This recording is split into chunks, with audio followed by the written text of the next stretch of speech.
And our first main topic today gets sent in to us from Tina Almeida, who writes, "Greetings, everyone. Despite the divisive reviews, Jojo Rabbit just won the People's Choice Award at the Toronto International Film Festival, which is, by the way, their top award at that film festival. This is a huge deal considering only one winner this decade wasn't nominated for Best Picture at the Oscars. What are your thoughts on this win?" All right, thanks a lot for sending that in. And yes, Jojo Rabbit, which, by the way, if I just bring it up here, Rabbit, Rotten, the reviews aren't that divisive. They've gotten a little bit stronger, I believe. I believe it went north of 70. Yeah, the critic rating right now is sitting at 73%, which means roughly 3 out of every 4 critics enjoy it. But it did take the top spot at arguably the most important film festival in the world, which is the Toronto International Film Festival, in one top spot. And one of the things that Tina mentioned too is absolutely correct. What does this mean for Jojo Rabbit as we head into Oscar season?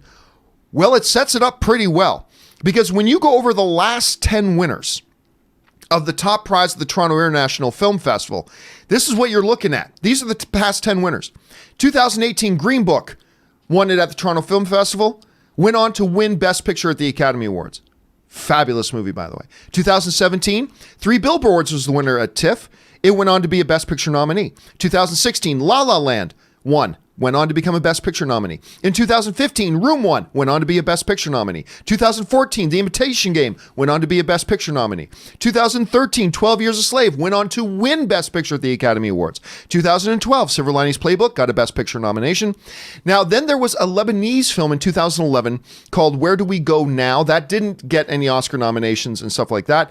But then you go back again to 2010, King's Speech, won Best Picture at the Academy Awards. And in 2009, Precious, which then, of course, went on to be nominated for Best Picture at the Academy Awards.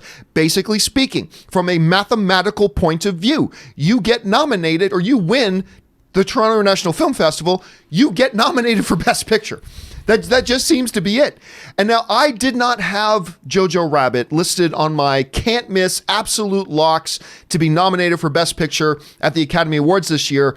I've got to redo that list because now it's almost a certainty, mathematically speaking. When you have 9 out of the last 10 winners of TIFF being nominated or winning Best Picture at the Academy Awards, you've got to sit back and think, well, then this thing's got a real significant shot. Now, another interesting thing to point out here, guys, is that one of the films that I mentioned that we should keep our eye on, and it could be a possibility, is this Asian film called Parasite, which has been doing great at the film festival. Well, it was the second runner-up at the Toronto Film Festival. The first runner-up was a Netflix film with Kylo Ren, Adam Driver, and Scarlett Johansson called A Marriage Story, which is basically about a couple celebrities whose marriage is falling apart.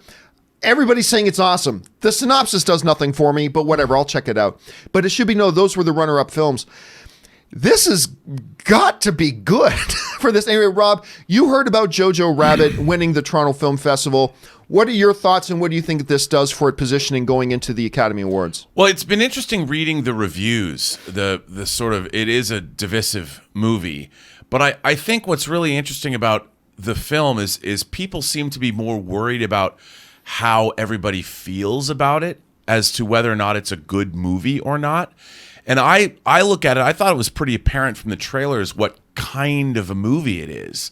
So it's nice to see that audiences, once again, are responding to the film as opposed to critical voices, which to me, critics are becoming less and less reliable because they're not so much reviewing movies anymore as they're reviewing politics within movies. I'm getting a lot more of that, and this definitely has that in it. I mean, look, if you're going to make a movie where a kid who is a total Nazi fanboy and who has Hitler as a imaginary friend, you're going to be pushing some buttons. And to make that movie a comedy and to make it a Taika Waititi movie, there's going to be a lot of people that aren't even going to give it a chance. So this is an audience saying, you know what, we really like this movie. And to me, this is the best kind of word of mouth. And it made me more excited to see the movie than ever before. Because these are discerning audiences. These are audiences that are tastemakers for the next year of film. And I don't know, John, I'm pretty stoked. Well, again, to be fair, 3 out of every 4 critics, like the vast majority of the critics, are really enjoying this film and liking it. Aaron, I know when you first saw the trailers for Jojo Rabbit, you were quite excited about it. Yeah. How does this all strike you? It winning the TIFF and all that kind of stuff, and how does this position it going forward? Well, first of all, what I think is funny is I was actually on what's the new thing that you just launched? Discord. Yeah, I was on the Discord, and yes, everybody, I do read it. I don't always pop in, although I did say hi to everybody last night. And somebody, when this was first brought up that it won People's Choice, somebody wrote back, well, People's Choice Award isn't that big of a deal, and I think they might have mistaken it for the People's Choice Awards, which I thought was pretty funny. So no, the People's Choice of Toronto Film Festival is fantastic, and not just in the past 10 years, but I was reading back. I mean, you go all the way back to 1981, Chariots of Fire, The Big Chill, Places in the Heart, The Princess Bride, Roger Ramirez. I mean, like you got to go and look at the entire list, not just in the last 10 years, but all the way back. It has really established itself as a call to what is going to be popular, or at least what's going to be something that really people respond to, whether critically or otherwise. And I agree with you, Rob. I think that the voices of the critics are not as powerful as they once were because more people have platforms now. Right. I mean, I don't have to have a degree in theology of film in order to have a really popular blog or website that people go to and look at me, look to someone like me as a critic. So a lot more people who are real fans of film, not necessarily studying the nature of film. And I agree with you, looking at the politics of it. One of the reasons why I love this, in addition to what you were saying, Rob, is, there is an honesty that when you look at something, and I think that it's also, the film is an allegory for what we're living through right now.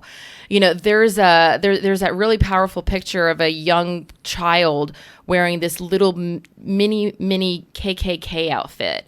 And it's this idea of, like, you have a child who doesn't know what they're believing in. They're just kind of following what they're being taught. And they think, well, this is supposed to be the right thing. And we can, in hindsight, look at something like Nazi Germany and Hitler, and we know now, oh my gosh, that's horrible. But I really think that if we look at it and say, this is an allegory for how evil gets translated and passed down to generations, and that when you have a child that looks up to someone that this child has been taught is where you want to, what you want to emulate, but then starts questioning that, I think that's really where the exploration of this film goes. And it's one of the reasons why I'm really excited about seeing it, is to see not only how it could play for Nazi Germany at the time, but also how it may affect the time we're living in now. Well, the question is, guys, what do you think about I'll be honest with you, I was surprised. I mean, excited, but surprised to hear it winning the Toronto International Film Festival. What do you guys think about that? How do you think that positions the film moving forward? Jump down to the comment section below and let us know your thoughts. All right.